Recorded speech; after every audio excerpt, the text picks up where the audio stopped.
मराठीतला पहिला super hero movie येतोय. श्रेयस तळपदे असणार आहे या चित्रपटात सुपर हिरो. पण या चित्रपटाची नायिका कोण असेल हा प्रश्न अजून गुलदस्त्यात होता, पण आज तो कळणार आहे. या चित्रपटाची नायिका आहे अमृता खानविलकर. अमृता, खूप दिवसांनी लाईक आफ्टर आईना का बायना आम्ही तुला सिल्वर स्क्रीनवर पाहणार आहोत आणि तेही एकदम सुपर हिरो मूवीमध्ये. तर आम्ही एक्सायटेड आहोत, पण तुझी एक्साइटमेंट?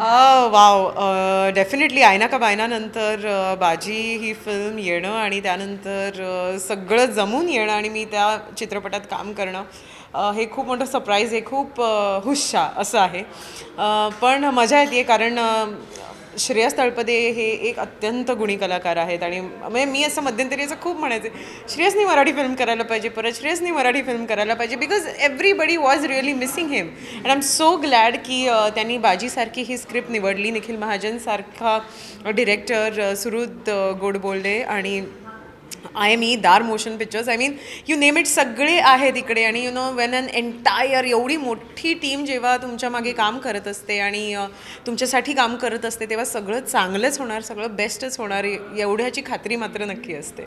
ह्या चित्रपटामध्ये तुझं सिलेक्शन होण्याआधी आम्ही असं ऐकून होतो की कॉम्पिटिशन होती की सोनाली की अमृता. तर काय सीन काय होता? मी त्या दिवशी इनफॅक्ट निखिल, आणि हा माझा पर्सनल जोक आहे की मी निखिलला म्हणजे आमचं सगळं फायनलाइज झालेलं आहे इनिशियली, आणि मी त्याला म्हणायचे आय यू शुअर, नक्कीच ना मी आहे. अगं हो गं.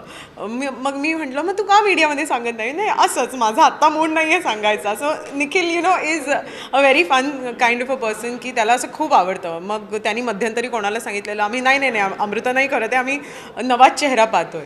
सो मी त्याला म्हटलं निखिल प्लीज आता बास झाला, आता तू प्लीज अनाऊन्स कर, कारण मला जवळपास 1 महिना झाला आहे फायनलाइज होऊन, आणि त्यांनी हा जो काही खेळ रचला मध्ये, मी त्याला शेवटी असं म्हणले बास झाला निखिल, आता खूप झालं, मी नाही हे घेऊ शकत, आता यू हॅव टू अनाऊन्स. तर तो म्हणाला की मग आपली ऑफिशियल प्रेस कॉन्फरन्स आहे तेव्हा तर ऑब्व्हियसली होणारच आहे, पण we were just taking fun at your expense. म्हणजे माझी फुल केस घेत होते सगळे. सुहृद वगैरे तर अगदीच म्हणजे नाही, आम्हाला माहीत नाही अजून तू फायनलाइज आहेस की नाही आम्हाला माहीत नाही, पण नो इट्स ग्रेट. म्हणजे ऑब्व्हियसली स्पेक्युलेशन्स होतच राहतात, पण at the end of the day कोण फिल्म करतं आणि कोण चित्रपटामध्ये चांगलं काम करतं, that is all matters, and that is always matter to मी.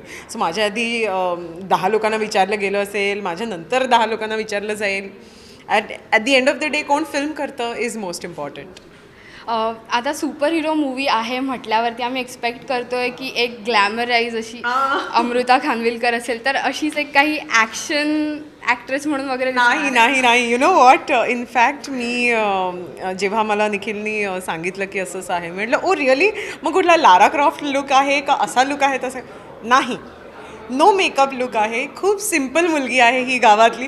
म्हटलं निखिल होय, आपला बाजी इज ऑल अबाउट एक साधारण माणूस आहे, आणि तो त्याच्या चांगुलपणामुळे किंवा यु नो त्याचं इतकं स्वच्छ मन असतं, त्याच्यामुळे तो कसं लोकांचं मन जिंकतो आणि तो खूप चांगल्या पद्धतीने एक सुपर हिरो म्हणजे असा लोकांसमोर सादर होतो, हे दाखवणारी आपली फिल्म आहे. सो तू अजिबात ग्लॅमराईजला मोठा डी लाव, डी ग्लॅमराईज्ड अशी असणार आहेस तू अमृता. सो मी म्हटलं की अच्छा बरं ठीक आहे, आणि मग त्यांनी फुल लुकवरती काम केलं वगैरे, आणि I am blindly following Nikhil.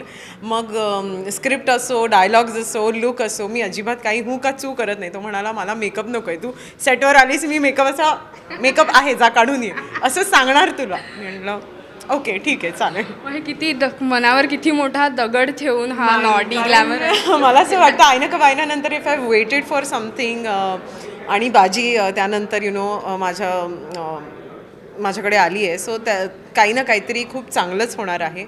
आणि डेफिनेटली मला खूप डिफरंट रोल्स करायचे आहेत, कारण चांगलं दिसणं, ग्लॅमराईज दिसणं हा एक भाग झालाच, पण त्यानंतर प्रत्येक कॅरेक्टरमध्ये तुम्ही बसणं, प्रत्येक कॅरेक्टर तितकंच 100% तुम्ही ते पार पाडणं हे माझ्यासाठी खूप इम्पॉर्टंट आहे, आणि तेच मी करणार आहे. आणि म्हणूनच this year is going to be you know खूप डिफरंट रोल्समध्ये प्रेक्षकांना मी दिसणार आहे. सो आय जस्ट होप की आजपर्यंत त्यांनी जसं माझ्यावर प्रेम केलं आहे तसं ते प्रेम करत राहतील. बाजी हा जो चित्रपट येणार तो पहिला एक सुपर हिरो मूवी आहे ज्याच्यामध्ये वेगवेगळे इफेक्ट्स आणि मोस्ट टेक्नॉलॉजिकल स्टफ आपल्याला पाहायला मिळणार आहे. तर तुला काय वाटतं की मराठी ऑडियन्स कसं स्वागत करेल?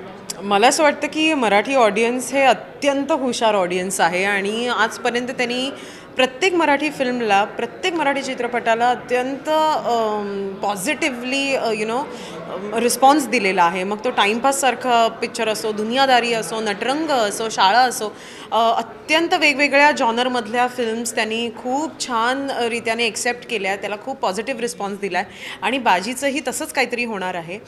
इनफॅक्ट त्याच्याहून जास्त होईल अशी आम्ही अपेक्षा करतो, कारण आता हवा आहे मराठी ऑडियन्सला त्यांचा एक सुपर हिरो किंवा त्यांची एक दुनियादारी किंवा त्यांची एक शाळा, त्यांना हवं आहे हे सगळं. आणि मग जर त्यांना हवं आहे तर आपण का मागे राहायचं. आणि त्याच्यासाठीच हा एक प्रयत्न आहे, काहीतरी वेगळं, काहीतरी नेहमीच आपण हिंदीमधले इंग्लिश मूवीजमधले सुपर हिरोज पाहिलेले आहेत, पण आपला मराठमोळा गोडसा असा सुपर हिरो असा आपल्या प्रेक्षकांना पाहायला मिळणार आहे बाजीत. नक्कीच गोडसा असा सुपर हिरो आणि गोडशी अशी सुपर हिरोची नायिका आपल्याला पाहायला मिळणार आहे. काँग्रेस फॉर द मूवी आणि ऑल दी बेस्ट पूर्ण चित्रपटासाठी. ही होती अमृता खानविलकर. नवीन चित्रपटासोबत कॅमेरामॅन परेशसोबत श्वेतांबरा सावंत, राजश्री मराठी. नमस्कार, मी Amruta Khanvilkar. Please subscribe to Rajshri Marathi.